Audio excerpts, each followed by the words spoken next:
اور یہی عمر فاروق ہیں۔ ایک مرتبہ گشت فرمایا کرتے تھے، اور گشت فرماتے فرماتے 3-3 4-4 میل پیدل چلے جایا کرتے تھے۔ ایک مزدور کو دیکھا، اپنی جھونپڑی کے باہر بیٹھا ہے، ساتھ جا کر بیٹھ گئے، حال احوال کرتے رہے۔ اندر سے خاتون کی چیخنے کی آواز آئی، فرمانے لگے کیا بات ہے؟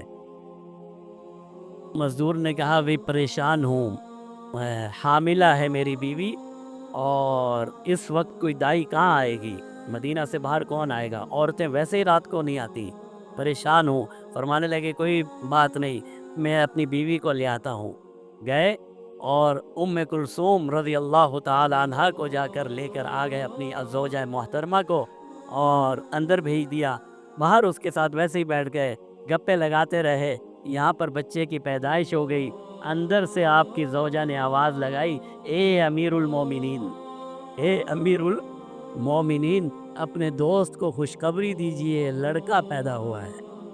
اب اس مزدور کو پتہ چلا یہ تو خلیفۃ المسلمین ہے، یہ تو سیدنا عمر فاروق ہے۔ کانپنے لگ گیا اور کہنے لگا اللہ اکبر، میں نے آپ کا مرتبہ، آپ کا مقام نہیں پہچانا، مجھے نہیں پتا تھا آپ ہیں۔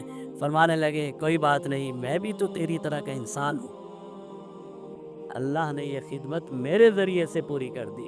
تو خلفائے راشدین کا یہ طرز حکمرانی، یہی طرز حکمرانی ہے اور یہی طرز زندگی ہے کسی مسلمان کا۔